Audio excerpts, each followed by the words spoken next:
As usual, let's start with your overview of the quarter and your thoughts on the current state of the business. Yeah, we had a good recovery in the second quarter. We're back to our all-time high of 2.2 million engine equivalents. The second quarter was 10% higher than the first quarter and only 1% below the full year 2016 pace. As we discussed after the first quarter report and also at the annual shareholder meeting, we've had 3 high-volume programs that were temporarily down. This includes the Ford V6 diesel. It was down in the first quarter to prepare the engine assembly line for the F-150 launch. The reason for that line upgrade is to increase the capacity, so we'll benefit from that going forward. The V6 volume in the second quarter was a bit higher to rebuild the stocks, but still it was below the historical average. And that will increase as the demand for the F-150 kicks in. So consider the lead time on that program. We make the castings in Brazil. We also do the first half of machining in Brazil. Then they're shipped by sea to the UK. When they arrive in the UK, they're stored in a warehouse. Then they're shipped to Ford. Ford does the second half of the machining and the engine assembly. When the engines are finished, they're shipped again by sea to North America. There they're distributed to Detroit and Kansas City, which are the 2 manufacturing facilities for F-150. We have the vehicle assembly, the pipe filling, and the distribution to the dealers and the stock build. So we're probably 4 to 6 months ahead of showroom on that program, and that should ramp up in the second half. VM Motori, that's been down for more than a year now, but on the 28th of July, FCA received approval from the EPA in the US to start production again for both the Ram and for the Jeep Grand Cherokee. So they'll work through their existing stock of castings and assembled engines, and we should also see that program increase in the second half. The third high-volume program, it also remained low in the second quarter, but we understand that it will improve in the second half. So even though these 3 high-volume programs are still down, we managed to reach that all-time high of 2.2 million in the second quarter. It means that the other programs pitched in a lot to help. One of the biggest contributors was the Caterpillar production, which increased nicely in the first half, establishes a new contribution level, and will benefit from that going forward. Now we're into the third quarter. Summer is always a little bit low. That's a seasonal thing that will put some pressure on the 3Q volume. But beyond that, everything's moving in the right direction. The bulk of the pressure is behind us. It's exciting to see how the second half will develop. The sampling cup shipments are down 25% compared to 2016. Can you comment on the reason for this and the outlook for the future?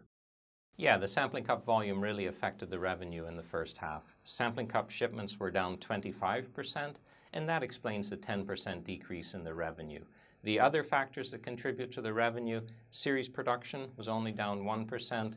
The combined revenue from installations and engineering service was the same as in 2006, so there's a direct link. Internally, we can see the breakdown of the production, and it's clear that the reduced volume is an inventory adjustment at our customer sites. So this is a one-time effect. We understand that the adjustment is complete, and we should be back on pace in the second half. I explained in the last question that we also expect the 3 temporarily low-volume programs to recover in the second half, so we can also hope that the cup pace has increased and we can recover some of that deficit. But with a deficit of 20,000 sampling cups at the half, it's a big ask to ask for reaching the full year 2016 volume.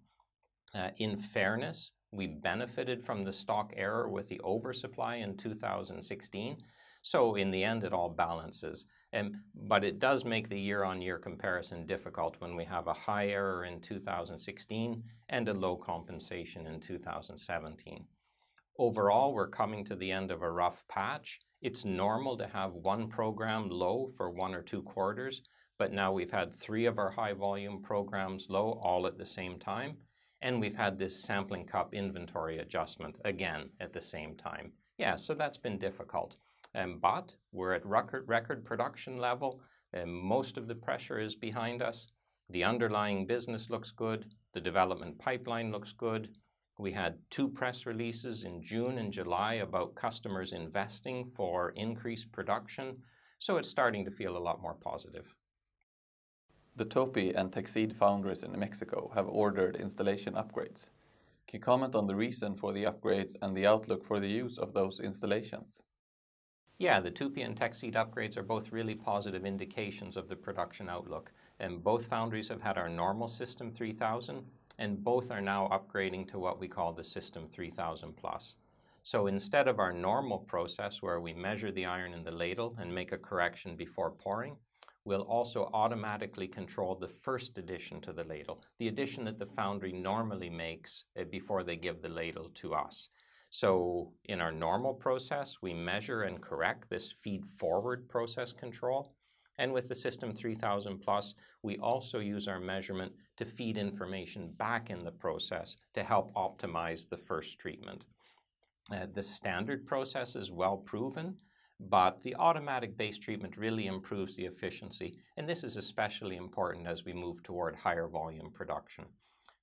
Tupy has 5 installations. The 3 high-volume lines all have the System 3000 Plus already with the automatic base treatment, and now they're upgrading line 4 in Mexico. It's one of the 5 installations, but so far it's only been used for product development.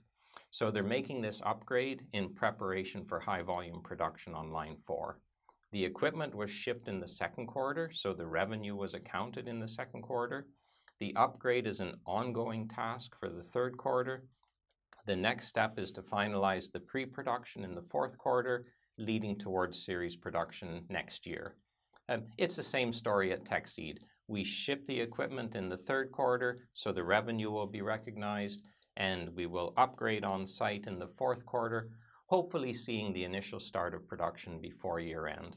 So the automated upgrade, it's a good decision for the foundry, it's a good indicator of increased production, and the value is about 1 million Swedish crowns each. So for SinterCast, it's also a good contribution to the installation revenue. The report stated that the new tracking technologies have been well received in the market. What is the outlook for the tracking installations? We initially developed Ladle Tracker for the CGI production at Tupy in Mexico. It's been running successfully since 2015. We publicly launched the technology at the annual shareholder meeting in 2016, and since then we've been promoting the technology at conferences, in publications, and of course in direct customer discussions.